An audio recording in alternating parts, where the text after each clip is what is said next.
This is Sharon here.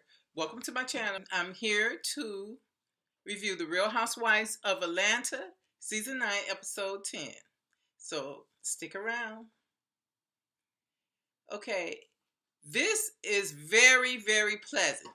We got the girls doing something positive. Phaedra has planned this fundraiser for the children of Flint, Michigan.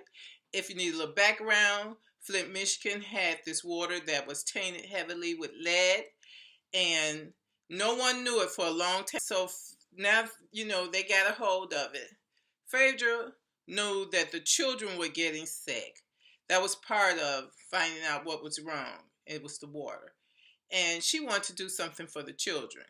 So she's planning an overnight camp, and she's going to pay for everything. And she wants to do it through fundraising.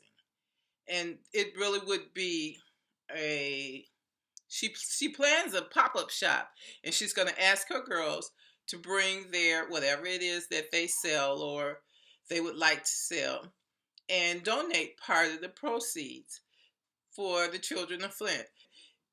Cynthia calls Phaedra, and she's asking her 1,000 questions. And, sometimes people who do that may annoy people, but I like people like that. They want to know what's going on, and there are no slip-ups. There are no failed anythings. Everything goes as planned. Cynthia has a lot on her plate because Cynthia has sold her house.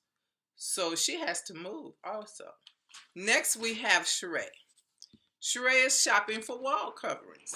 She said her designer, she calls them, is only showing her wall coverings from Europe. And they're very expensive. I guess so, Sheree. They're imported. You could cut a lot of this out, Sheree, by just having the walls painted. And later on, having different wall coverings come in. I know you want to make this house fabulous so you can show it off to your friends and family. But Sheree, sometimes you got to do things. I've told you this before. One thing at a time. You have impeccable taste. Sometimes that taste cannot be rushed. You have to step back, take a look at things, and then make some decisions. And I don't think that just having the walls painted would be, too far from right, because then you still have room to make any kind of change. So Marlo shows up to help Sheree pick out this wallpaper. Now, I remember seeing part of Marlo's house when Nene visited her. Marlo has a closet to die for. She comes in there looking fabulous. Black and yellow looked jumpsuit. It must be hot in Atlanta because it's cold here. But anyway, Marlo comes. She's going to help Sheree out with this picking of the wall covering. I've got to see this. So Marlo's telling Sheree about how she's feeling slighted by Kenya, who was supposed to be her best friend, not her best friend, but a good friend.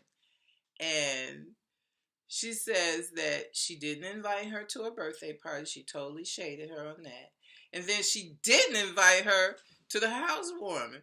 And she said, I bet it was nice. And Sheree said Kenya's housewarming was a little bit different from nice. It was hot. They didn't have working plumbing. She wanted to hurry up and just get this housewarming done. Everybody was melting. They had titty sweat.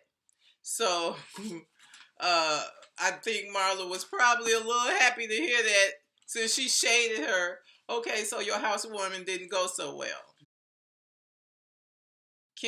Kenya drives up to her house, and she sees that her windows are broke out of her garage again.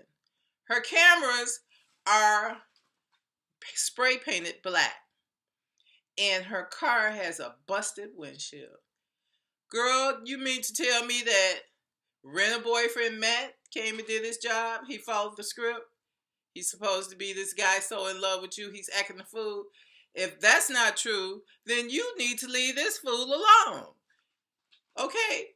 If this Matt is that unstable, Kenya, it's time for you to stop saying you love him, unless you love this kind of treatment, and leave him alone if he's doing this. Now, if he's been a boyfriend, goes along with your storyline. You know, the only time I ever hear Kenya say anything positive about Matt is when Matt's not around. She told her dad that she really feels that he loves her, but when he showed up to the little cigar shop, she was, well, you bust my windows out, and why would you do that? She jumped right down his throat. I don't get it. And Matt, what the hell is wrong with you?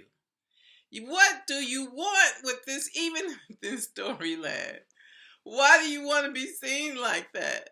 I don't get it. Kenya visits Phaedra to talk about what happened with the damage in her house.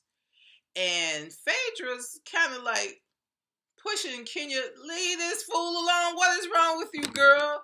You about as crazy as he is. But she didn't say that. Phaedra has a very diplomatic way of trying to say things. But she told her, get a restraining order and move on. Don't contact him. Let him, find him someone else who likes this kind of drama if you don't want to deal with it. And then the thing that Phaedra did that I like is that she prayed for the safety of Kenya. So, Kenya, we're all praying for you, girl. If it's real, move on. If it's a storyline, okay. Candy and Ace are enjoying each other, and Kenya shows up.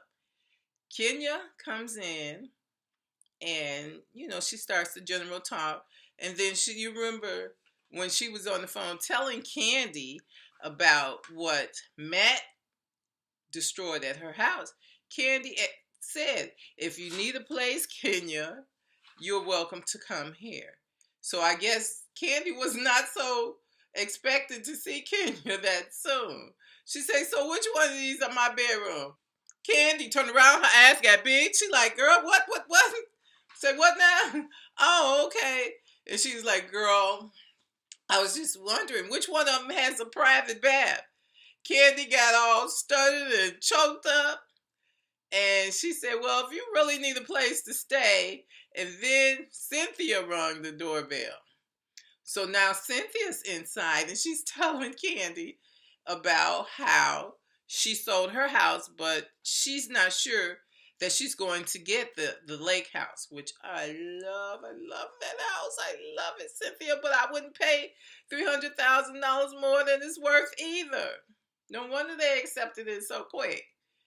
And so Cynthia also throws in, well, which one's going to be my room? Kenya, you going to get, no, I'm going to get the larger room. Candy looking at them like, really?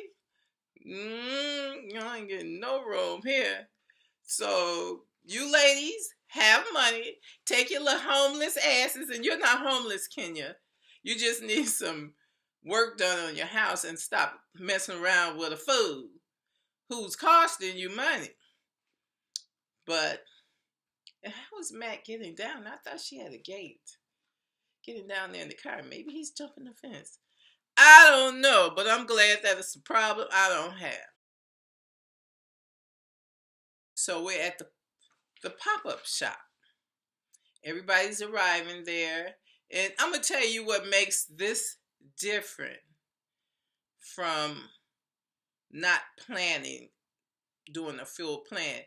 Before the pop-up shop happened, Phaedra went down to the location, the venue that they were going to have this, and she made sure that the tables were there, that they had enough room, where this person would be, and where that's management, Candy. That's management. That's managing a project. And it just seems to work because once the pop-up shop started, all the girls started arriving and putting their things together. And there was air conditioning because, in Atlanta it gets super duper hot as hell. And they seem to be very, very happy to, sell their wares. Let me tell you what people had. Phaedra sold t-shirts and Aiden sold cookies. Cynthia sold sunglasses. And probably part of her cargo collection, which I haven't seen yet. I'd like to see some of that stuff. Portia sold Go Naked Hair, her hairline. And Kenya sold her hair care products.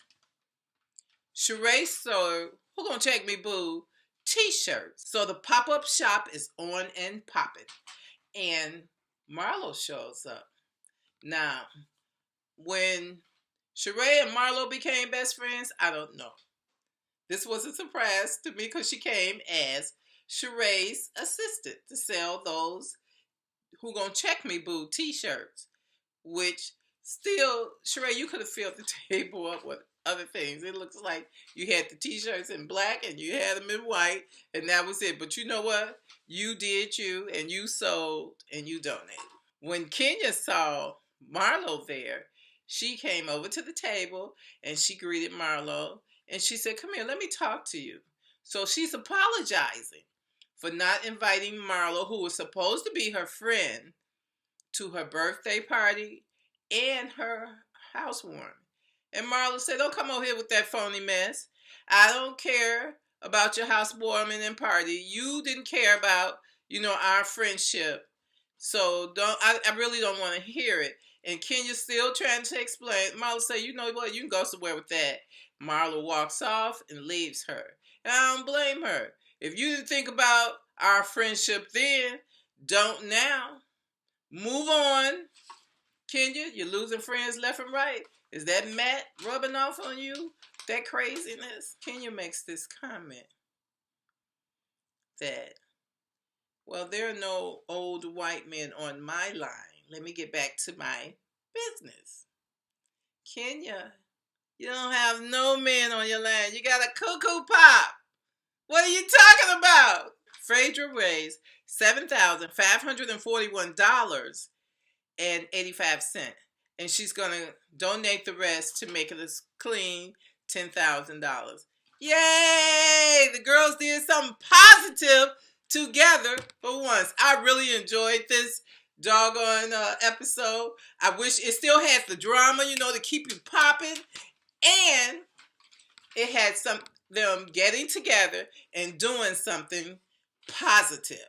And I really like that because that's what really happens. I know for TV purposes, we like to show the drama, but let's show the real life side of it too, that they actually were able to get together and help raise some money for a good cause. So you go ahead on, Atlanta girls. Let me tell you who had that much. Candy donated $2,500. Portia donated $1,000. Kenya, $450. Now look, she called Sheree cheap. Sheree donated $595. Remember, Sheree was selling t-shirts. And Cynthia donated $1,000. So that's it. I hope you enjoyed it. If you did, please like and subscribe. And I'll see you in the next video.